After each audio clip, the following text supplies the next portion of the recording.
Olá pessoal, meu nome é Pedro, estamos iniciando mais um Não Apenas Histórias e no vídeo de hoje eu vou conversar um pouquinho com vocês sobre as leituras que eu fiz nos meses de setembro e outubro de 2016. Mas, como vocês já estão acostumados, primeiro vem os avisos da paróquia. No último vídeo que eu postei, no vídeo de Book Haul, eu comentei que eu estaria de aniversário no dia 7 de novembro e muitas pessoas comentaram me desejando feliz aniversário e foi totalmente inesperado pra mim, mas eu fiquei muito feliz, eu fiquei muito contente com essa surpresa. E eu queria deixar de coração o meu muito obrigado ao tempo que vocês tiraram, ao cuidado e ao carinho que vocês tiveram nas mensagens, me desejando felicidades, saúde, luz e muitas leituras especiais.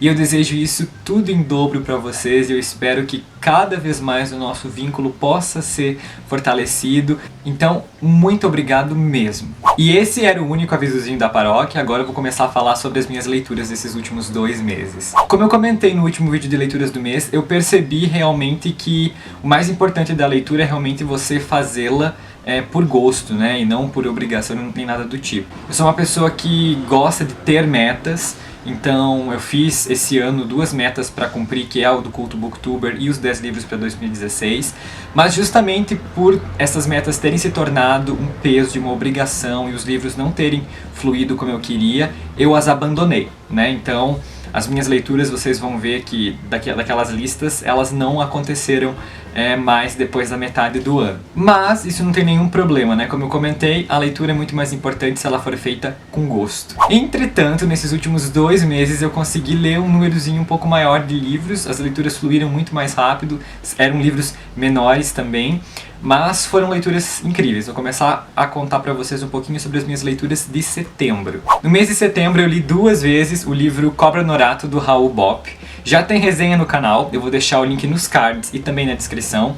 E lá na resenha eu comentei que eu fiz a leitura dele 2 vezes, porque a minha primeira impressão da obra não foi muito boa, ela foi até um pouco frustrante, por isso eu precisei deixar ela digerindo um tempinho e pesquisar além do meu conhecimento para conseguir compreender um pouco mais do livro Cobra Norato. Depois, na segunda leitura, minha experiência foi muito melhor, mesmo eu ainda tendo algumas dificuldades, ela foi muito melhor, muito mais interessante. Essa obra, que é um dos marcos da primeira geração do modernismo, vai contar a história de um rapaz que mata e veste a pele da poderosa Cobra Norato, e se esgueirando pela selva amazônica, vai em direção até Belém do Pará para despojar a filha da rainha Luzia. Esse é um poema épico, mas muito diferente daqueles que nós estamos acostumados. Ele é marcado profundamente pela utilização de frases curtas, de uma escrita clara, porém complexa, marcada por fortes regionalismos e do folclore brasileiro. Então é um livro moderno por ter o poema épico como ideia principal, mas durante a leitura ele ser moldado por uma estética mais modernista, uma estética muito diferente daquela que seria tradicional, que é justamente a lógica do movimento modernista, quebrar com os padrões pré-concebidos. Foi uma leitura que eu gostei na segunda vez, que não se tornou um livro super especial, mas que é curioso e que me deixou muito mais instigado a procurar outras obras do modernismo para ler.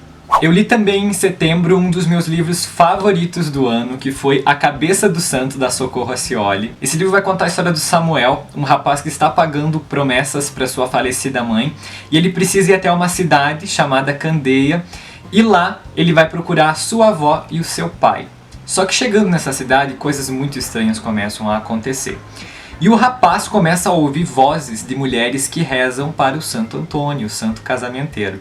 A partir daí toda uma trama se desenvolve e uma escrita marcada fortemente pelo regionalismo, pela aquela estética nordestina, uma escrita gostosa, avassaladora, muito rápida, começa a se desenvolver e permear culturalmente a história do livro. O marco principal do livro realmente para mim é a escrita da Socorro Acioli é muito gostosa, é um livro que você lê num fôlego só e que tem uma mensagem final muito bonita. O livro tem um desfecho, na minha opinião, bem redondinho, bem fechadinho, que vale bastante a pena. Também já tem resenha no canal, eu vou deixar o link nos cards e aqui na descrição do vídeo. Eu li também em setembro, digamos assim, a minha primeira HQ, que foi incrível, fantástico, inacreditável, que é a biografia em quadrinhos do Stan Lee, que é o gênio por trás dos heróis da Marvel. E foi uma experiência bem interessante, porque foi meu primeiro contato direto com esse gênero, e eu fiquei muito curioso com ele. Inclusive eu comentei no vídeo que eu pretendia ler mais HQs, e a Lena de Souza me deixou várias e várias dicas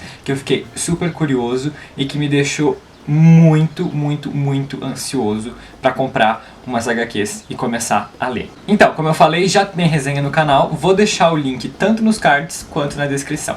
Um outro livro que eu li em setembro foi Noites Brancas, do Dostoiévski, e esse livro, ele é muito especial para mim, ele se tornou um dos melhores livros da vida, sabe? Noites Brancas é um livro extremamente triste, mas bonito na sua tristeza. Ele vai falar sobre um rapaz que conhece numa noite uma jovem, e essa jovem está chorando. E ele, digamos assim, cria uma ligação forte com essa moça.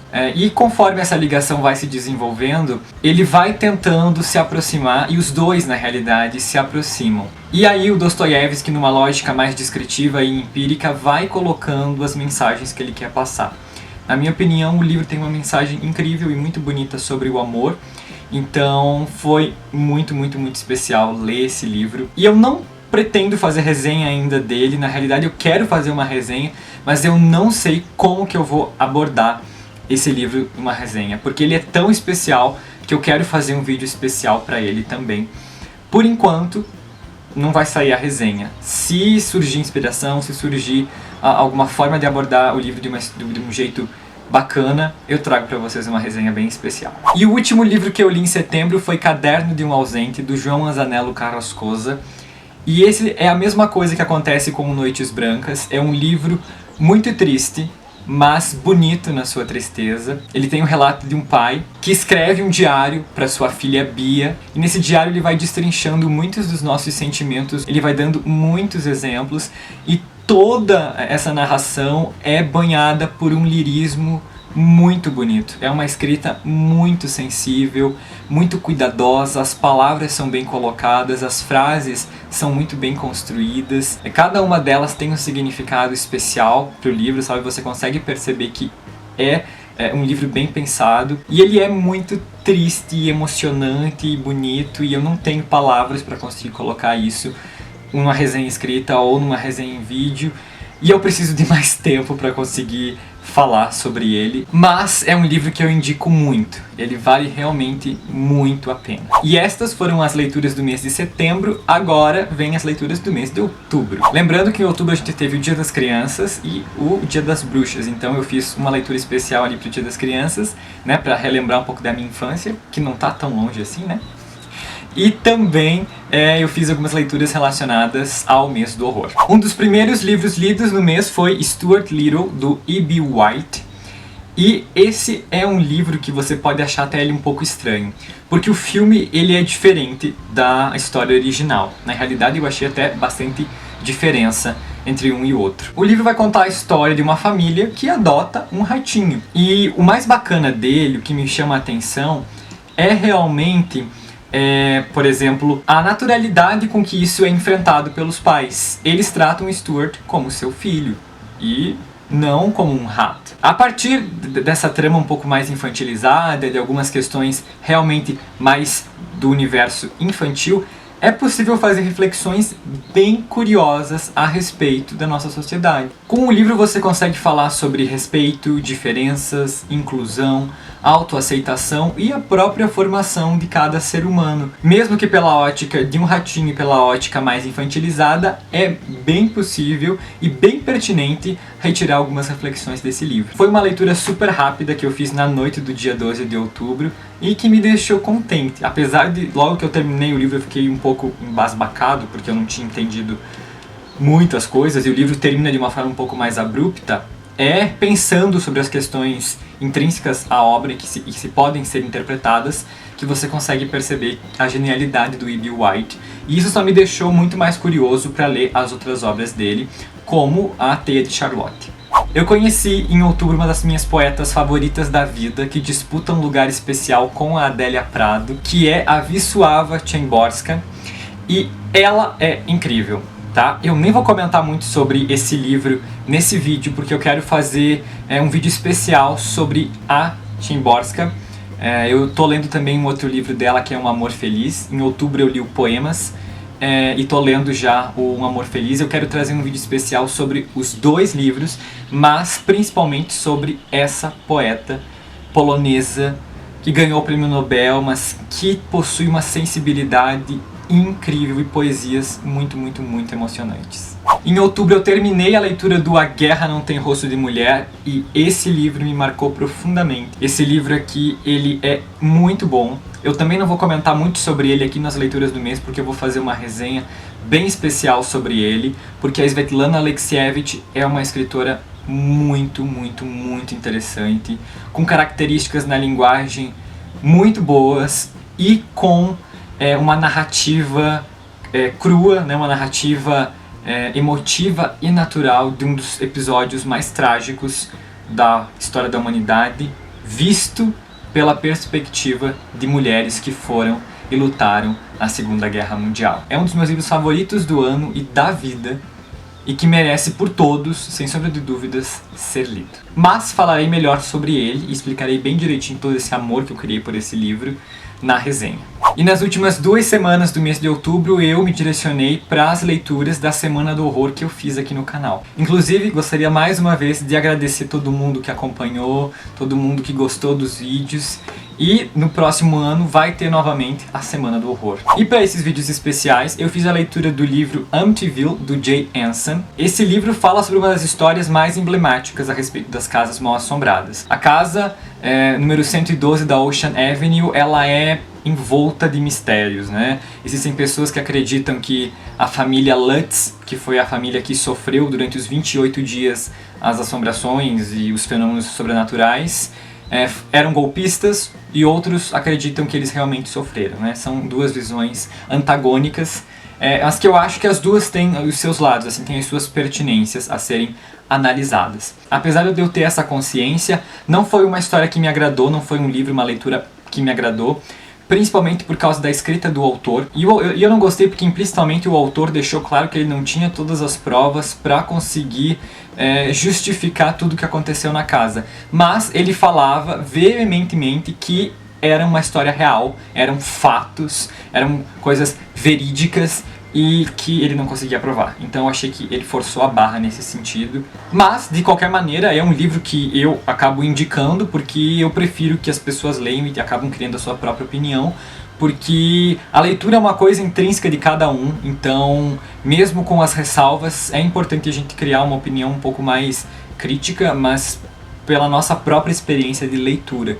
Porque a minha opinião é baseada naquilo que eu acredito, naquilo que eu vejo, naquilo que eu consigo inferir do livro, e a de vocês provavelmente vai ser diferente. E pegando justamente essa lógica, o outro livro que eu li foi Ed e Lorraine Warren, Demonologistas, escrito pelo Gerald Brittle, e esse é um livro com arquivos a respeito das investigações paranormais e sobrenaturais que o casal fez durante a vida deles. O Ed e a Lorraine são muito reconhecidos por trabalharem com demonologia, por investigarem esses fenômenos que supostamente não possuem muitas explicações, e justamente gostar ou não desse livro vai de encontro àquilo que você acredita. Foi uma leitura muito interessante, apesar de eu ainda ter as minhas dúvidas e ficar confuso com muitas coisas. Eu acredito que é importante manter as ideias abertas e a possíveis contestações, e justamente por ter muitas informações, ser bem escrito, ter uma mediação ali do autor entre os diálogos do Ed e da Lorraine conversando sobre os casos e sobre os fenômenos, é um livro interessantíssimo e que vale muito a pena ser lido. E além desses 2 livros, eu li 2 contos, um do Edgar Allan Poe, que foi o conto Gato Preto, e um do H.P. Lovecraft, que é o conto Ar Frio. Eu li os 2 contos em domínio público, então eu posso deixar os links aqui na descrição. Eu fiz um vídeo falando sobre o Ar Frio do H.P. Lovecraft, e sobre o Gato Preto eu fiz um post lá na página no Facebook do canal. Foram 2 contos que eu gostei, foi meu primeiro contato que eu tive com esses autores. Eu li o Gato Preto em espanhol, então foi bem interessante. Em espanhol acho que é Gato Negro. Eu gostei tanto do H.P. Lovecraft quanto do Edgar Allan Poe, achei eles muito curiosos, tem uma escrita, tem uma atmosfera dentro dos contos muito interessante, muito assombrosa mesmo, temerosa, né? Não é aquela ideia de dar medo, de você ficar aterrorizado, mas é te fazer ficar pensando com aquilo na cabeça, um negócio que, sabe, que pesa quando você lê, pela atmosfera construída, pela narrativa do livro, pelos temas abordados. Então foram duas leituras que eu gostei muito de fazer e que só me deixaram mais curioso para poder conhecer um pouco mais a fundo a obra desses dois autores. E essas foram as leituras dos últimos 2 meses. Em geral, foram leituras incríveis. Então é isso, eu espero que vocês tenham gostado do vídeo. Se você gostou, não se esqueça de se inscrever no canal se você ainda não for inscrito, de dar um joinha no vídeo e de me deixar os seus comentários aqui embaixo sobre esses livros, se você já leu, se você pretende ler, se você ficou curioso depois do meu comentário. E se você se interessou por algum deles e já tiver resenha no canal, eu vou deixar o link aqui na descrição também. Além disso, não se esquece de me seguir nas minhas redes sociais e até a próxima. Tchau!